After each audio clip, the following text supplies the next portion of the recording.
Hey, you got Adam from Outlier, and as you can see, I think on my camera you'll see this way. Um, my good friend Birdman is making an appearance. Flew in. He obviously I co-host with him the Bird and Berg show, which has been on a bit of a hiatus because of just my real life. Um, but we wanted to have him on here because he is one, just an incredibly knowledgeable football dude. Two, he makes really fun bombs and parlays that just casually he gives to the masses that have been kind of crushing it lately. And just also just get his takes on what is going to happen this weekend. So, Birdman, I'm really glad you're here, dude. This has been a long time coming for this show. Yeah, I know you were trying to get it going like earlier in the NFL season, or I guess middle of the season or so.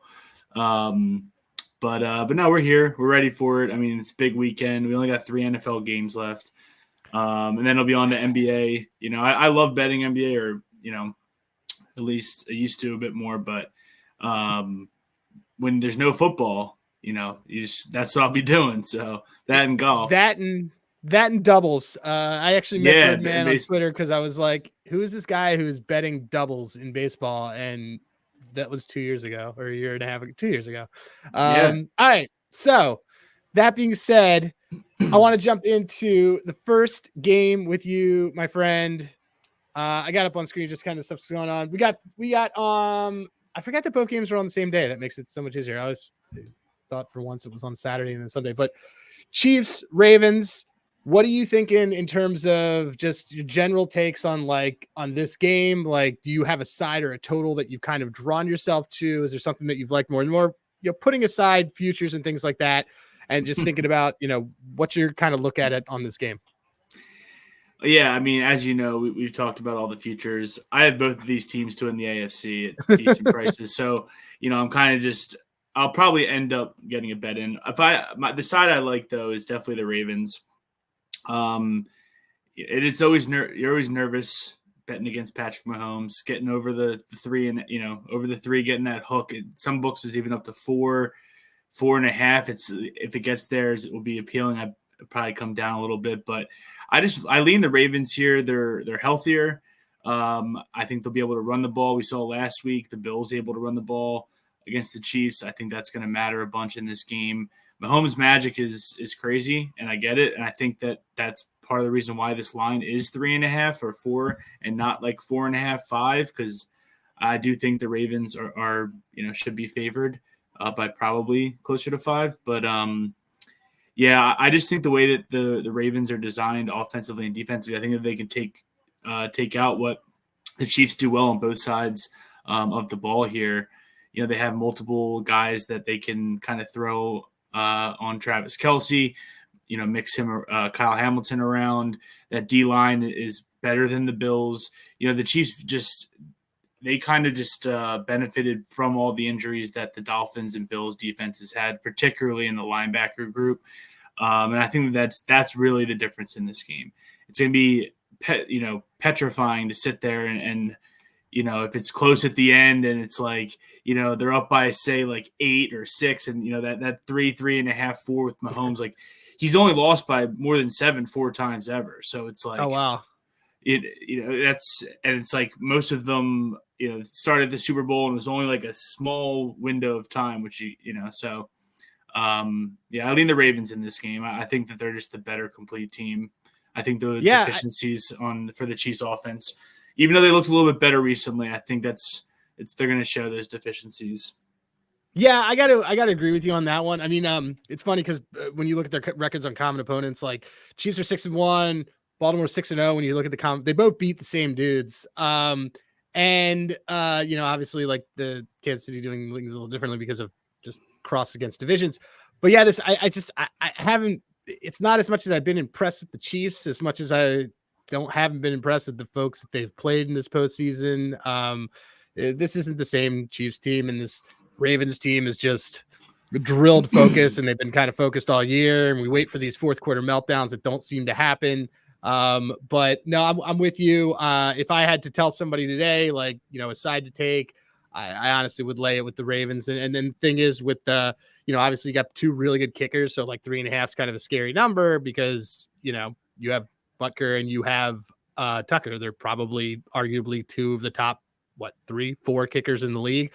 But we know Mahomes is going to be driving down 4. Like, we know exactly how this is going to end. Right. And that being said, I think that we could kind of dive in a little bit on some of the prop stuff. I have one personally that I have liked, and it's a guy that we haven't seen on the Ravens in quite some time. And I actively start rumors that I do not think he'll be on the team next year, but Mark Andrews, who you and I were both really high on Isaiah Likely beginning of the year. There is receipts to this. But when Mark Andrews has been healthy, which he is now, he practiced all last week, he's cleared 35 yards pretty easily. He's averaging like 56. So I think this is a super low number, even with a shared time in here. So I'm big on the Mark Andrews over 35.5. You, as a big prop guy, what's something, or even a total or anything, is there something in this game that you've kind of keyed in on that you really like and want to give out? Yeah, I mean, Mark Andrews, that is a low number. I think that, he clears that. I don't know how healthy he is. I know he has practice and he's going to be going, and they've said that early, so that's always a good sign. But like, we also haven't seen him. Sure. Like the first game back against a tuned up Chiefs D. Now that's why the number's low, right? I still think that he can get it because, I think also, I think if your betting is over and you think he's closer to fine than not, I think you have to bet Mark Andrews touchdown, because even if he is like not as used as much in the middle of the field, he's going to be in on the red zone. So, yep, that's a great good call out. I think both tight ends are in for, they're going to be able to set up play action. I just think there's so many different ways the Ravens can do this. And I know earlier I said that they'll be able to throw a bunch of stuff at Kelsey, but I have to kind of go back to that over longest reception that we've taken a couple weeks here. Banging it. Yeah, I mean, it was weird. As I was looking at it earlier, it was 20.5 across the board. For who? For Kelsey? Yeah, dropped back down to 19.5 as I was kind of in the car. But I think I still have to take it. So, I mean, obviously you can see there on the screen, but I was looking through, and Baltimore is obviously a great defense, and we've talked about, we don't really target like tight end receiving yards overs, but I went through, and these are some of the long reception numbers that they've given up since like week 8, right? So last week, even though domination, they gave up a 21-yarder to Schultz, right? Yep. Week 18, probably. I think that was one of the biggest play of the game that they gave. I think it was the second, like, because Nico had a big game, but had a quiet second half. I mean, their offense is just, they didn't score an offensive touchdown, right? So like, 21 still good. 18, a lot of the starters didn't play on both sides, so I'm just not looking at that game. Week 17, even though it was a blowout, 59-16 over the Dolphins, Smythe still had a 22-yarder. Kittle, and even then that was a blowout. He had a 58-yarder early and then a 20-yarder somewhat late. The London blowout, Ingram only had an 11-yarder, right? The 23-7, weird game kind of weather, but that was one that they held him in check. Davis Allen for the Rams, 21-yarder. They had a bye week. Gerald Everett, 31-yarder. Tanner Hudson, 21-yarder. And Njoku, 23.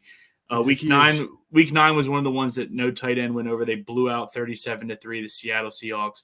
Parkinson had like one catch for 6 yards. JSN was like the only guy who did anything. And then Trey McBride in week 8 at 22. So even though this defense has been amazing and, clearly he's hit it recently, it's just when you look at it, I just think that even if they're down late and they have to come back, the Ravens might let up a bit here, give up not necessarily chunk plays, but give up stuff short that could turn into 20 yards, right?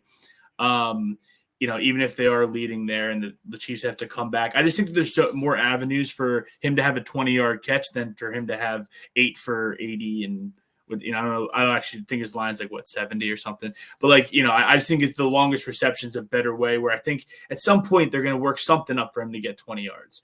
And I don't know about the rest of the game if he gets shut down, but I feel like he'll get open once for one of those. Yeah, and I think longest reception is always a good way to look when you have a guy who has a 70-yard or more. And I don't think we had the same. Like, thinking about my play on the fly for the next game, hopefully they're not the same. But there's absolutely 0% chance that they're the same. I have probably the most obscure prop I've ever played. Oh, dude, I love this. I love non-Super Bowl. All right. Like, this is Well, a Super Bowl prop I'm taking, like, not Super Bowl prop, but a one I would maybe look at for the Super Bowl a week early. Ooh, okay, this is awesome. Okay, so let's go to the Detroit and Niners game. I was just talking today about someone about remember when Chip Kelly was coach of the Niners for a year?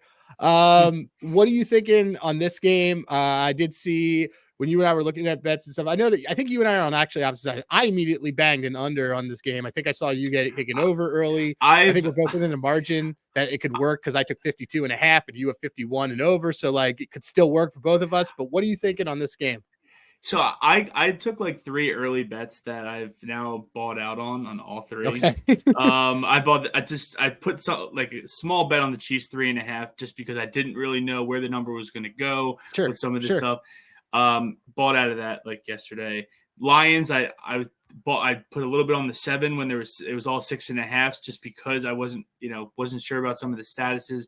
I bought out of that, and I bought out of it because I like both home favorites. I like the Niners, and the total I'll probably buy out of just for the mere fact that, or I might try to find a middle, maybe a live middle if Niners score early or something. Yep. I had the over 50.5. I think you had like under 52 or something. Yeah, I went up a little bit and flat bet the under 52.5 just because it's a key number and just could get in that zone. So I took the over 50.5 because I was like 27-20. Nah, that doesn't make 27-24, but I don't think it'll be that close. So eventually I came back around on it because I just saw the 50.5 kind of hanging out there, and I thought in my head like the reason. So I haven't actually bought out all that over yet, but I struggle with it because the Niners are going to put up points, right? Like this is a scenario I just think with or without Debo, I think the Niners kind of roll here, which is weird because I came into the week not thinking that. Now, granted, I have much more San Fran stuff than Detroit, as we've talked about. So, I'm not necessarily compelled to just like hammer the Niners at -7. Sure. So I think what the move is that what I'm probably going to end up doing is wait to see what's up with Debo. If Debo gets ruled out or like it just drops a little bit, I might come in at the Niners under the 7. Okay. I don't think I'm going to take any stuff back at Detroit, maybe live. I don't really know, but I just like the Niners the way that, I know they didn't really look that great last week, right? They just barely survived. Purdy looked awful. We know he can't throw in the rain, but like there isn't going to be rain in this game. It's going to be perfect weather conditions. And I just think like that difference is enough to just trust what we've seen from this Niners offense all year. Now Detroit, their D-line's, a bit better than the Packers. Hutchinson's been kind of a beast so far. I just think that with CMC, Kittle, who's just on a tear, I just think there's too many ways that this secondary gets dominated. And that doesn't change depending on, even if Debo's out, which I know the record without him is like 8-9 or something. It's not actually really great. They're averaging like a 7 points less when he doesn't play. Right, which I get it, but in this matchup specifically, whether it's Juwan Jennings, Bell, Ray McLeod who's back, I just think that any of those guys can burn this awful secondary. So it's just too much for me to think that the Lions can stop them. Now, granted, I don't think anyone really thinks the Lions can stop them. They think they can keep up with them, but I don't know. I just don't think they're going to be able to run the ball as well. I know the Packers had some success, so I prefer Gibbs to Montgomery in this matchup. That's absolutely for sure. I think the way Aaron Jones ran outside was, decently successful. I know they not for the whole game, but at least a little bit there when they had a lead. Montgomery's probably going to get stuffed in the middle. I don't know. The Lions interior, Ragnow I was listening to something. He had like a fractured throat or something, and didn't miss a snap, and that also had like his knee rolled up on and didn't. That's like a Romanowski level thing, man. Not only that, they put him in, and then they're on the 1 yard line, and they're like, "Yeah, we're running right behind you, big guy," and they just went with Craig Reynolds right behind him, and it's like, dude, this guy apparently has a fractured throat, so he can't call everything out, and he's not going to miss. He's going to play, but like. It's a different D line that they're playing against. So the middle of the field is going to be tough. Laporta's not nearly as appealing as he was last week and past couple weeks. So, I just think it's a lot on Amon-Ra, and I think it's a lot on Amon-Ra and Gibbs, and I think that's just a little bit too much. So yeah, I do lead the Niners. Yeah, I like the Niners as well. Look, there's a lot of intangibles about how they were last year, and this is really their second chance, and this is the same guys and doing that. But ultimately, when it comes down to it, it's Niners the entire year had a historically good offense that I'm not going to ship as poor after the worst showing that they had all year. Like that was literally that was the worst version that we've seen of the Niners all year, and they still were able to win that game in the end.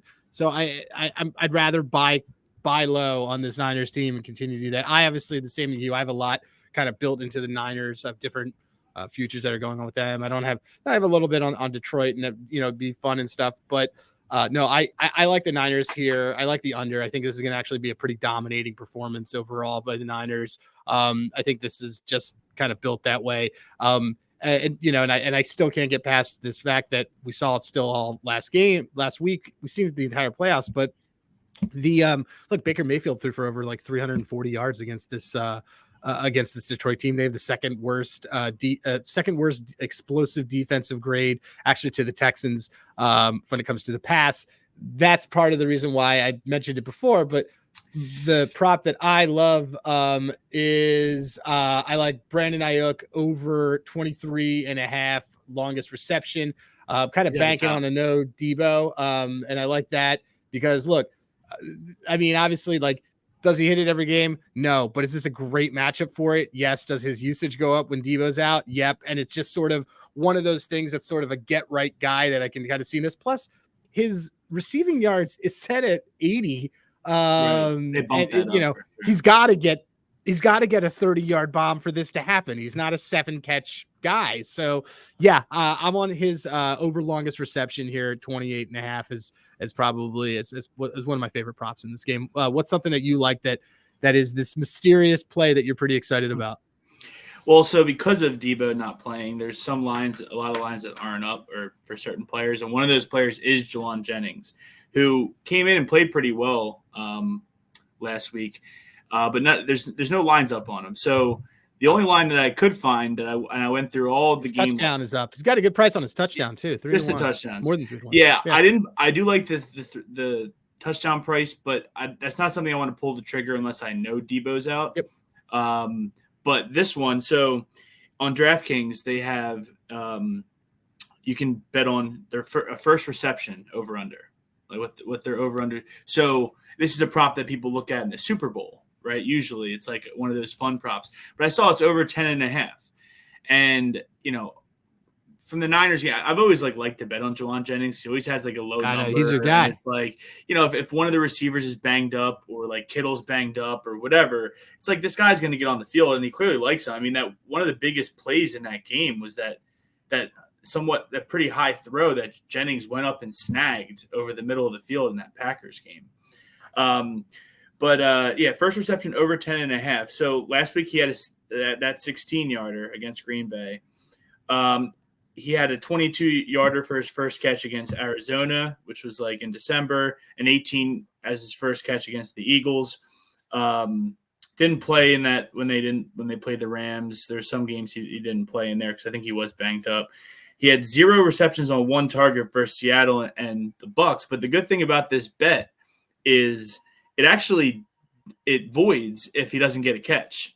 I was going to say, it's not about him getting a snap. It's if he doesn't get a catch. Right. So in a lot of these scenarios, for one, I just think that the way the Lions defend, I just think like he's not going to get a target below 10 yards. Is how I look at it. So, and I think 11 yards for him for his first catch. Now, granted, could he have a 9-yard catch and then a 20? Sure. But I went through some of the early games where like it's a little bit murky with who was active and not, and they do have some other guys active. But I just think that like the way he's going to be used in this game is just going to be running routes that are somewhat deep, right? He's not a short route guy. So yeah, over 10.5 for the first reception for him is minus 110, and I don't think there's other books that even have this up. No, DraftKings is really good about some of these fun game props and individual receiver props. I'll look at his total whenever it comes out. I just look at it and I don't think whatever it is, it's going to be too low. It's just there's no way if Debo's out that they make this like 40. Like, right. I just don't think that they do that, because of Kittle and McCaffrey. So like, I think anything under that's probably like if Debo's confirmed out, then like Jennings is going to get a decent amount of work, I think, even with the Ayuk and Kittle and stuff. Now, the one thing is the blowout we talked about. So that's kind of why I like this is, I think he'll be used. And if there is a blowout, I was looking through some of the game logs and they usually turn to Bell, maybe McLeod. They don't. Jennings Mitchell gets like even the games that Elijah Mitchell played, I looked and Jennings just wasn't really a part of that. But yeah, so I think that's a way to attack it. Not like I said, I'll look at his, actual line when it actually comes out. Cool, nice. So we got for our 4. If you're like, I advanced to the end of this video so I can see what happened. We got Mark Andrews over 35.5. We've got Kelsey longest reception over 19.5. We got Juwan Jennings only available on DK. Juwan Jennings long first catch to be over 10.5 yards, and we got Brandon Ayuk longest reception over 28.5. So with that, one of the fun things that I do want to do with you is kind of build ourselves like a little bit of a maybe like 4 plays, like 1, 2 for each game across it to make a fun little bomb. I think since it's easier because we both agree on the game script. Something you can go first. Tell me, like, it could be a prop, it can be a total, whatever. Hopefully they all work kind of together. Something that you like. Okay. We'll put them together and then we can look on the slip and then it'll kind of show us we can mess around with it and do things in here and do it in here. Okay. Because it'll be FanDuel or DraftKings. But okay. Okay. So it can't. So if it's FanDuel or DraftKings, you can't do some defensive prop stuff like that. Yeah. Yeah. Also, one thing I wanted to add is for people that watch this that are like, that want to do like a Ravens Niners teaser or Ravens Niners money line parlay, I would just look and compare that to, the futures markets where they had the Super Bowl finalists. It's probably like plus 105, something like that. I would just look to compare those because you obviously, if you just take those as the finalists, it's the same thing as a money line parlay. So if it's minus 102 to plus 105, might not seem like a difference, but to a lot of people out there, but it's, or minus 110 to plus 105 is actually huge. So, so what's something you like in this? Well, we can go with some stuff that we both agree on. So, we can do like Odell over. Ooh, yeah, I know we both like Odell. It's like it dropped a little bit, but I think that's because of just the Andrews being ruled in. I think so too. It's kind of a why they got him type of game. I look. I mean, he only needs. Why is this not coming up? Because you're on the wrong game. Oh, I'm on the wrong game. I was testing everyone, and that is why. Yeah. So what do you want to do? So you want to do his receiving yards is only like 20, right? Yeah. So do you want to just do that? We can do that. Yeah. Okay, let's do that. And then give me another one in the game, in this game. So we'll do 4 total. How about we want to do something from it? How about Mahomes under passing yards? Is that too No, crazy? man, because we get some reverse court a little bit anytime you get an under in here, it's gonna be some nice it's 242. I'd love it. Okay, cool. Let's do that. And then in the Niners game, I like Gibbs receiving yards, but you have to pick though for these. Okay, well, I was gonna say I want so we talked about this earlier. I want Brock Purdy all passing TDs. I think he just has a monster game, so I want him. Oh, you do I want like it that, to be, yeah. So if we do it on FanDuel, it's still EV on there. Yeah. Well, plus 194. It's plus the 194, but like this is gonna be a fun one. So. So I'll actually say I think a better pivot for this parlay could potentially be the over yards. But if you think that they're just gonna I don't know, whatever you think. The thing is, if it's a blowout, it means they scored touchdowns, and it could be, who knows how they got down there. Sure. So I don't know. Maybe the touchdowns could be better, but I think like 300 yards on FanDuel is still like 180. I think. Yeah. Well, we're having fun with this. This is just like to have some fun with it. So what's something that you might like in this? You wanted some Gibbs in here? I like Gibbs receiving yards. That's a good one. So we could do that. Do you want to alt it? It's weird because they don't have it. Hey, you want to do that? The 25. Yeah, you can do 25. I was gonna say they don't have 30 on a lot of these books. It's like kind of Because No, the no, 30 would be like a nice little price in between like 25 and 40. That's like a big difference for a running back. But so if we do, all of these have lines on DraftKings. that's fine. We still have to do our no sweat. Yeah, what you have to do in there. These all have it on. These all work on DraftKings. I don't have like the price up because I don't. So But okay, so I would say if we're doing it on DraftKings, yeah, just check the passing yards price. sure. Only because that difference is huge to FanDuel. Okay, let's see. Eh. Brock. Okay, so that's it's minus 115. They don't even have one up. No, I meant the passing touchdowns that we were looking at is 194 on FanDuel, 160 on DraftKings. So if the passing yards is closer to, I know we don't really care. What I'll do is yeah. I mean, we'll just give out the link and people can do it around with it, but we'll have some fun with it, and and the link to it because once they're all up, because I know that they're not up. It might be an API thing that they'll come up and then everyone can kind of share it together. But back OBJ receiving yards, Mahomes under passing yards, Purdy over 2.5 passing TDs, and Jahmyr Gibbs receiving yards. This so we have like a nice, fun little bit of a bomb. And dude, Birdman, this was fun. I'm glad that you came by and enjoyed building a little bit and talking some football with me for 30 minutes. This was fun. This is a good supersized episode heading into the final 3 games that we have of football. Oh yeah, I mean, we both really don't even have anywhere close to the action that we'll have by Sunday. I know. I mean, I was thinking about it. I know lines obviously have been out early in the playoffs because there's less games and stuff, but it's like we're doing a lot of stuff and there's lines, and you can look at stuff at Tuesday where it's like usually like we're hoping it comes out on a Wednesday. Yeah, we're waiting. Yeah, so much more time, but then of course with some of these injuries they mess up with some stuff. But totally. Well, absolutely. Look, dude, thank you. Thanks for coming by on this. Where can folks find you so that they can on Twitter, half bird, half man. That's the spot.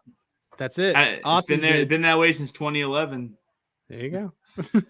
All right. So for Birdman, I am Adam Rosenberg. You can find me obviously at Hey Rosenberg, and we will be back with more videos and stuff this week. And just good luck with your bets, and go Niners and go Ravens is I think what we're thinking right now. So yeah, thanks a lot. I'm just rooting for the Ravens. Let's go. Just rooting for the Ravens. Yeah, you know what? Just go Ravens. Go Ravens. Yep. Thanks everyone.